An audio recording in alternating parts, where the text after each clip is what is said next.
대만의 저명한 역사학자 겸 작가인 백양이 쓴 글 중에 이런 우스운 이야기가 있습니다. 미국 사람, 중국 사람, 일본 사람이 밀폐된 돼지우리 속에서 누가 돼지와 함께 가장 오래 견딜 수 있는지 상금을 걸고 시합을 했습니다. 그런데 못 참겠다고 비명을 지르며 맨 먼저 뛰쳐나온 사람은 일본 사람이었고 그 다음에는 미국 사람이었는데 이 사람들이 기어 나오면서 이렇게 고함을 질렀다고 합니다. 아이고, 하마터면 죽을 뻔했다. 사람들은 그 다음에 당연히 중국 사람이 나올 줄 알았습니다. 그런데 중국 사람은 안 나오고 돼지가 뛰쳐나오면서 나 살려라 하더라는 것입니다. 중국 사람의 인내심이 어느 정도인지를 말해주는 이야기입니다. 실제로 중국 사람들은 기차 여행을 할 때 20시간, 30시간 가는 거리를 서서 가거나 딱딱한 의자에 앉아서 가는 것을 보통으로 여깁니다. 돈이 좀 있는 사람들은 침대칸에서 잠을 자며 갈 수 있지만 서민들은 긴 시간을 서서 가거나 앉아서 가는데 누구 하나 불평하는 사람이 없습니다. 정말이지 그들의 참을성은 초인적이라는 생각까지 들 정도입니다. 이렇게 진득하고 여유가 있고 인내심이 많은 중국 사람들이 가장 즐겨 쓰는 말은 만만디입니다. 우리말로 천천히라는 뜻입니다. 무엇이든지 서두르지 말고 천천히 하라는 것입니다. 이것이 중국 사람들의 민족성이라 할 수 있습니다. 그런데 너무 느리니까 사업하는 사람들은 중국의 파트너 때문에 아주 진절머리를 친다는 얘기가 있습니다. 그러면 우리나라 사람들의 대표적인 민족성이 무엇입니까? 여러 가지가 있지만 우리 민족의 약점으로 꼽히는 민족성을 지적하라면 단연코 조급성을 꼽습니다. 아마 대만의 백양이 우리나라 사람을 예로 들었다면 돼지우리에서 가장 먼저 나온 사람은 우리 한국 사람이라고 했을 것입니다. 우리에게는 무슨 일이든지 진득하게 하지 못하고 서둘러서 끝내려는 민족성이 있습니다. 얼마나 빨리빨리 해치우는지 다른 나라 사람들이 혀를 내두를 지경입니다. 외국의 경우 10년 이상 걸릴 공사를 우리는 3년, 4년이면 끝냅니다. 또 계단을 올라갈 때도 얼마나 급한지 2계단씩, 3계단씩 올라가는 사람들이 많습니다. 그리고 자판기에 커피를 마실 때도 커피가 나오기도 전에 컵을 딱 잡고 기다리는 민족이 우리 민족입니다. 또 전철에서 내리면 뛰어가는 민족이 우리 민족이고 엘리베이터를 타자마자 즉시 닫힌 버튼을 누르는 민족이 우리 민족입니다. 잠깐만 기다리면 저절로 닫히는데 그 몇 초를 기다리지 못하고 버튼을 누릅니다. 이렇게 우리는 무엇을 하든 빨리빨리 해치워야 속이 시원한 민족이고 그로 인해 빨리빨리라고 하는 말이 늘 입에 붙어 있습니다. 이러한 빨리빨리의 민족성은 여러 가지 면에서 불미스러운 사회 현상을 낳고 있습니다. 무슨 일이 한번 일어나면 온 나라가 부글부글 끓고 시끄럽기 짝이 없습니다. 금방 나라가 어떻게 될 것처럼 야단법석입니다. 그런데 이상하게도 조금만 지나면 언제 그랬냐는 듯이 조용해집니다. 빨리 흥분하고 빨리 조용해지고 빨리 잊어버립니다. 이것이 우리 민족의 단점이요 약점이라고 할 수 있습니다. 그런데 이러한 우리 민족의 약점에 대해서 색다른 해석을 해서 화제가 된 사람이 있습니다. 그가 바로 제프리 존스라고 하는 사람인데 이 사람은 미국 출신의 변호사입니다. 한국말을 한국 사람 뺨칠 정도로 잘하는 사람입니다. 주한 미국 상공회의소 회장직을 역임한 적이 있고 현재도 재단법인 한국 로널드 맥도날드 하우스의 회장으로 일하는데 한국의 어린이 복지를 위해서 활발한 사업을 하고 있죠. 그는 자신의 저서 나는 한국이 두렵다라는 책에서 이렇게 말합니다. 한국 사람들은 뭐든지 빨리빨리 해치우고 싶어한다. 도로를 닦거나 건물을 지을 때는 물론이고 회사를 차려서 영업을 시작할 때도 최단기간에 해냈다는 기록을 남기고 싶어한다. 하다못해 짜장면을 배달해도 번개라는 소리를 들을 수 있다면 그는 저명인사가 된다. 이것이 치명적인 단점이 될 수도 있지만 동시에 장점이 되기도 한다. 특히 지금과 같은 인터넷 세상에서는 하루만 늦어도 모든 노력이 수포로 돌아갈 만큼 경쟁이 극심한 것을 감안하면 한국 사람들의 이런 급한 성민은 오히려 복이 아닐 수 없다. 제프리 존스의 말대로 한국 사람들의 조급성은 우리의 큰 장점이 될 수 있습니다. 실제로 요즘과 같이 정보가 빛의 속도로 날아가는 인터넷 세상에서는 단 5분만 앞서가더라도 50년을 먼저 가게 되는 결과를 얻기 때문입니다. 누가 정보를 빨리 입수하고 누가 더 빨리 프로그램을 개발하느냐가 성공과 실패를 좌우하는 것입니다. 그런데 우리나라가 이런 속도전에서 굉장히 앞서가고 있죠. 앞으로는 인터넷 세상을 지배하는 나라가 세계를 지배하게 된다고 말하는데 우리나라의 인터넷 속도가 세계 최강입니다. 우리나라는 전 국민이 디지털화에 익숙해서 온라인 금융이라든지 전자정부, 플랫폼 산업 분야 등에서 그 속도가 얼마나 빠른지 전 세계 사람들이 입을 다물지 못하고 있습니다. 또 인터넷으로 물품을 주문하면 당일에 배송하는 나라는 우리나라밖에 없습니다. 늦어도 다음날 새벽이면 집 앞에 갖다 놓는 나라가 우리나라입니다. 그래서 우리 민족을 배달의 민족이라고 말한다는 유머가 있지 않습니까? 현재 우리나라는 인터넷이나 철강이나 반도체나 자동차나 조선업 등에서 세계 최강이라고 하는 말을 듣고 있습니다. 그런데 이 찬란한 성과는 우리 민족의 치열한 개척정신과 도전정신 그리고 스피드 문화가 만들어낸 것입니다. 특히 우리 민족의 빨리빨리 정신이 낳은 성과라고 말하고 있습니다. 그래서 어떤 사람은 이 빨리빨리 문화에 대해서 큰 자부심을 가지라고 말합니다. 어쨌든 이런 차원에서 생각해 보면 5분 먼저 가려다가 50년 먼저 간다라는 교통안전 표어는 한국 사람들이 인터넷 세상을 준비하고 만든 표어가 되었다고 할 수 있습니다. 다른 나라보다 5분만 앞서가더라도 앞으로 50년을 먼저 갈 수 있으니까 틀린 얘기가 아닙니다. 우리 민족의 조급성은 급격하게 변화하는 이 인터넷 세상에 꼭 맞는 국민성인 것입니다. 제프리 존스는 책 속에서 이런 말을 했습니다. 한국이라고 하는 나라가 어떻게 변할지 나는 두려운 마음이 앞선다. 한국은 인터넷 열풍을 등에 업고 머지않아 세계 최고의 나라로 우뚝 설 것이다. 이 사람의 아내가 한국 여자라서 조금 과장된 얘기라는 느낌을 받지만 이 제프리 존스의 말이 그대로 적중하고 있다는 생각이 들 만큼 우리나라는 지금 엄청난 발전을 했습니다. 요즘 대한민국의 K-팝이나 K-푸드, K-드라마, K-컬처가 세계를 선도하고 있지 않습니까? 정말이지 대단한 나라가 되었습니다.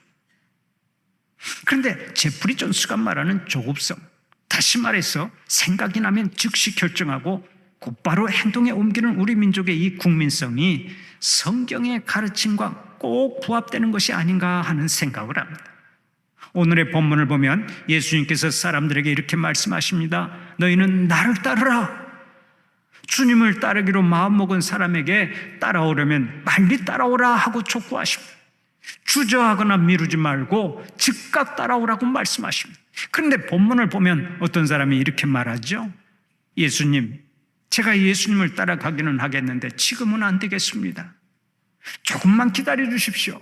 아버지가 돌아가시면 아버지의 장례는 치르고 가야 할 것 아닙니까? 그러자 또 다른 사람이 이렇게 말합니다. 예수님, 제가 예수님을 따라가기는 하겠지만 그래도 가족에게 작별 인사는 하고 가야 하지 않겠습니까? 두 사람 다 지금은 안 되겠습니다 하고 말합니다.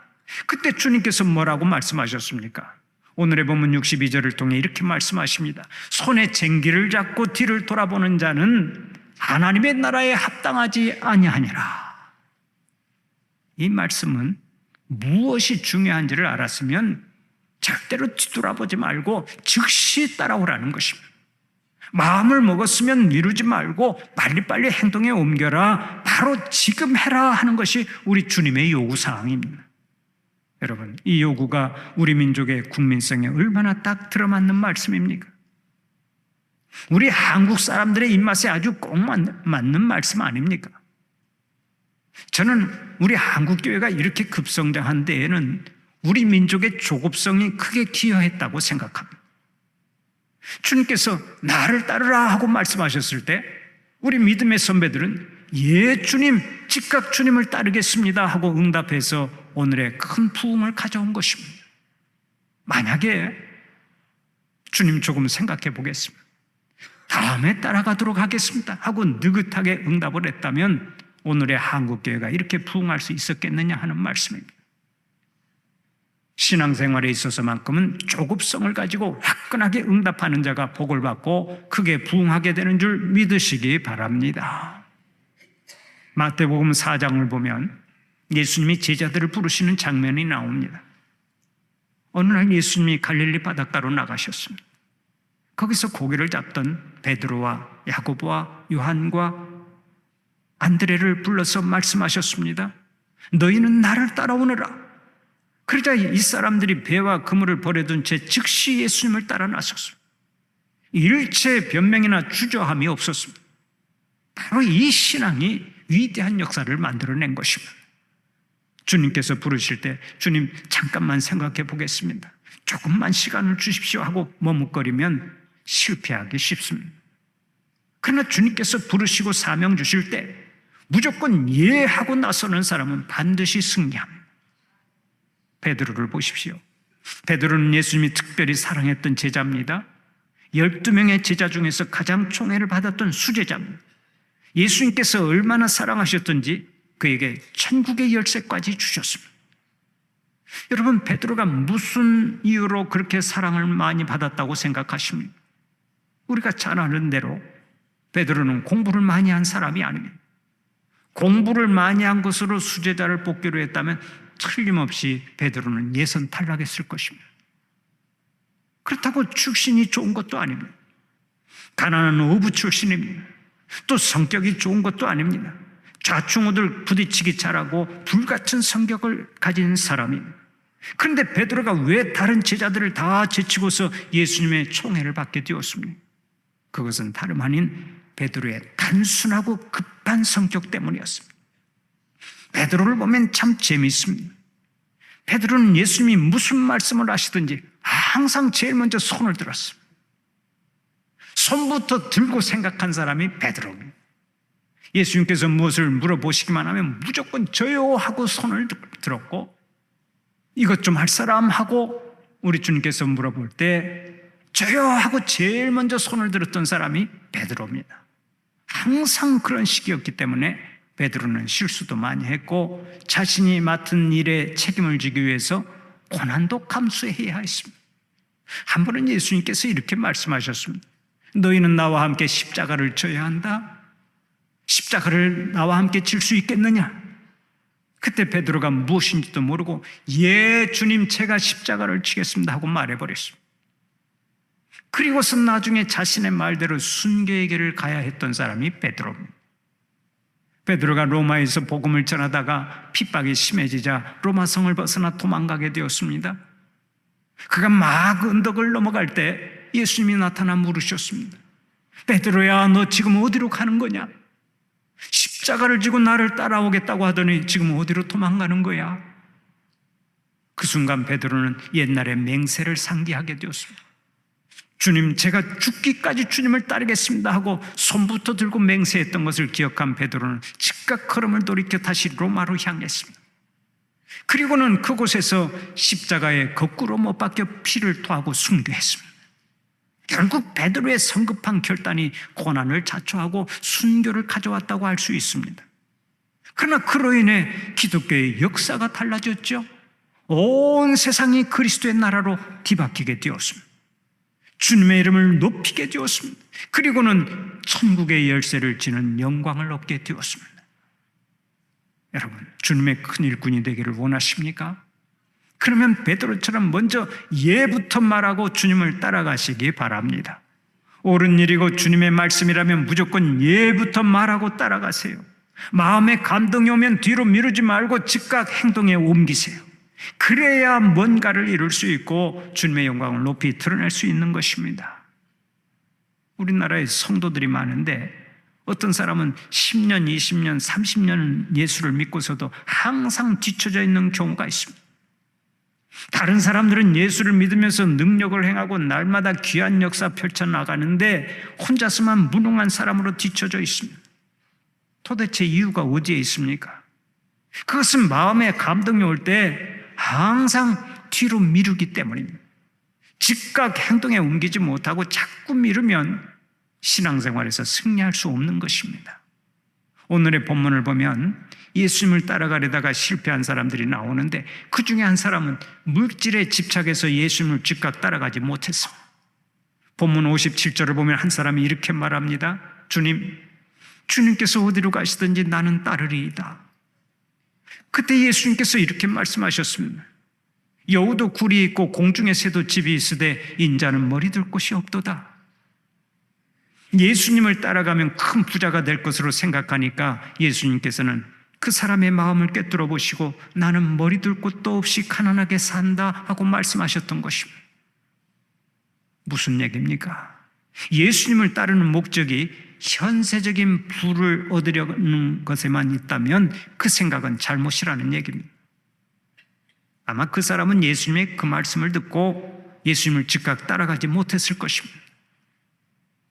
그런데 오늘 또 돈 때문에 예수님을 따라가지 못하고 세상 쾌락 때문에 예수님을 따라가지 못하고 세상 권력 때문에 예수님을 따라가지 못하는 사람들이 많습니다. 참으로 불행한 일이 아닐 수 없습니다. 지금 무엇이 가장 중요한지를 모르면 우리는 불행한 인생이 되는 것입니다. 다음으로 본문 59절을 보면 이렇게 말하는 사람이 있었습니다. 주님, 나로 먼저 가서 내 아버지를 장사하게 허락하옵소서. 자기 아버지의 장례를 다 치른 후에 주님을 따르겠다는 얘기입니다. 여기서 부친을 장사한다고 하니까 그 사람의 아버지가 지금 죽어서 장례식을 거행해야 한다는 말로 들리는데 사실은 그렇지가 않습니다. 이 말은 장차 아버지가 죽으면 그때 장례를 다 치르고 나서 주님을 따르겠다는 얘기입니다. 그러니까 자기 아버지가 살아있는 동안에는 주님의 제자가 될 수 없고 아버지가 죽은 후에나 주님을 따라갈 수 있다는 것입니다. 유명한 성서 주석가인 윌리엄 바클레이는 이 말씀을 주석하면서 아주 재밌는 예화를 들어 설명한 적이 있습니다. 영국의 옥스퍼드 대학에서 아프리카의 지도자를 키우기 위해 아프리카의 한 청년에게 전액 장학금을 주면서 그를 초청했습니다. 너에게 전액 장학금을 줄 테니까 빨리 와서 공부해라. 그러자 그 청년이 회답을 보냈는데 본문에 나오는 두 번째 사람과 똑같은 말을 했습니다. 죄송합니다마는 아버지를 장사 지낸 후에 가서 공부하겠습니다. 그래서 부친의 장례식이 언제인가 하고 물었더니 지금 저의 아버지는 40살입니다 하고 답신이 왔다는 것입니다. 여러분, 이게 말이 됩니까? 아버지가 40살이면 50살에 죽을지 80세에 죽을지 100세에 죽을지 그 누구도 모르는 일이잖아요. 그런데 아버지가 죽은 다음에나 학교에 가서 공부하겠다고 하니 얼마나 한심한 인간입니까? 물론 아버지에 대한 효도와 의무를 다한다고 하는 것이 중요하지만 그보다 더 중요하고 귀한 것이 있다면 우리는 속히 결단을 내려야 하는 것입니다. 우리나라에는 옛날에 심요살이라고 하는 풍습이 있었습니다. 부모가 죽었을 때 자식이 부모의 묘 옆에 움막을 짓고 거주하면서 3년간 묘를 돌보며 효를 다하는 전통적 상례를 심요살이래 혹은 묘살이라고 했습니다. 이 심요살이를 잘해야 효자라고 하는 칭찬을 들었기 때문에 사람들마다 지성으로 심요살이를 했습니다. 그런데 어떤 사람이 아버지가 죽자 3년간 심요살이를 했는데 그 뒤를 이어서 어머니가 죽자 또다시 심요살이를 했습니다. 그러면 6년의 심요살이를 끝내고 집에 돌아와야 하는데 아들이 없는 장인이 죽고 이어서 장모가 연달아서 죽자 계속해서 심요살이를 하다가 많은 세월을 보내야 했습니다. 그 후에 집에 돌아와 보니까 집에 있던 아내는 폐경기가 되어서 그 집에 대가 끊기고 말았다는 얘기가 있습니다. 부모에 대한 의무가 중요하지만은 그것 때문에 인생의 주인 되시는 주님을 따라가지 못한다면 그 사람이야말로 대실패로 끝나는 것입니다. 그래서 주님께서는 장사 지내는 것 때문에 나중에 따르겠다고 하는 사람을 향해 이렇게 말씀하십니다. 죽은 자들로 자기의 죽은 자들을 장사하게 하고 너는 가서 하나님의 나라를 전파하라. 이 말씀은 영적으로 죽은 자들이 육적으로 죽은 자들을 장사하게 하고 너는 하나님의 나라를 전파하라 하는 뜻입니다. 진정으로 급하고 중요한 것은 주님을 따라가면서 복음을 전파하는 것이라는 말씀입니다. 잊지 마십시오. 주님을 따라가야 하는 가장 좋은 때는 바로 지금입니다. 지금 주님 따라가고 지금 주님께서 주신 사명 잘 감당하는 여러분들이 되시기를 바랍니다. 다음으로 본문 61절을 보면 이렇게 말하는 사람이 있었습니다. 주여 내가 주를 따르겠나이다마는 나로 먼저 내 가족을 작별하게 허락하소서. 세 번째 사람이 예수님을 따르지 못한 것은 육신의 가족에게 집착했기 때문입니다. 물론 가족이 중요합니다. 그러나 내가 가족을 떠나 먼저 예수님을 따라가야 결국 가족도 예수님을 따라갈 수 있는 거예요. 내가 가족에게 집착해서 예수님을 따라가지 못하면 나도 망하고 가족도 망한다는 거죠.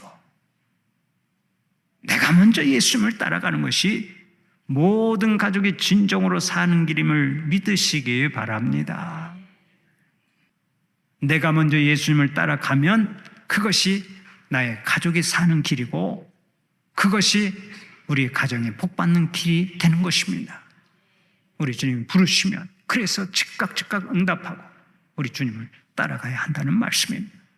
에베소서 5장 16절을 보면 오늘 또 이렇게 말씀합니다. 세월을 아끼라 때가 악하니라. 여기서 세월을 아끼라라는 말의 원뜻은 주어진 기회를 잘 활용하라라는 말씀입니다. 주어진 기회를 잘 활용하지 못하는 것이 곧 세월을 낭비하는 것이요, 주어진 기회를 잘 활용하는 것이 곧 세월을 아끼는 것입니다. 사랑하는 우리 성도들은 기회가 올 때마다 그 기회를 놓치지 말고 주님 앞에서 충성을 다하시기 바랍니다. 어떤 사람이 이런 말을 했습니다. 기회의 앞머리는 사자처럼 숱이 많고 뒷머리는 대머리와 같다. 그래서 기다리고 있다가 앞에서 잡으면 쉽게 잡을 수 있지만 지나간 다음에 뒤에서 잡으려고 하면 대머리와 같아서 잡을 수가 없다. 옳은 얘기 아닙니까? 기회가 지나간 다음에는 같은 기회를 만나기가 어렵습니다. 그러므로 기회는 왔을 때 잡아야 합니다. 지금은 주님을 따라가면서 힘써 일하고 복음을 널리 전파해야 할 때입니다. 이 기회를 놓치지 말고 주님의 영광을 위해서 기꺼이 몸과 마음을 다 바쳐 헌신하는 여러분들이 되시기를 바랍니다. 성령님께서 감동을 주실 때마다 즉각 봉사하시기 바랍니다. 지금은 뜸들이고 머뭇거리고 지체할 시간이 없습니다. 우리의 남은 시간이 얼마나 될지 아무도 알 수 없기 때문입니다. 주님의 부르심에 빨리빨리 응답해서 하나님의 나라에 합당한 자가 되고 모든 일에 하나님의 영광을 높이 드러내는 여러분들이 되시기를 간절히 축원합니다.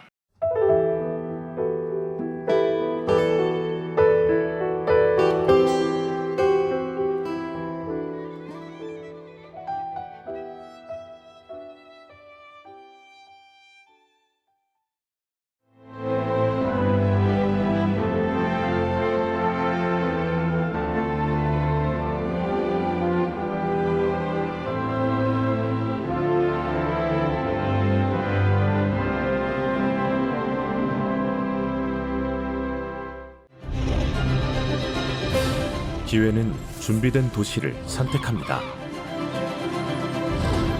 대지엔 바이오, 반도체, 도심엔 문화, 하늘엔 우주. 대한민국 미래 산업의 새로운 가능성을 열어가는 곳. 격이 다른 도시, 순천입니다.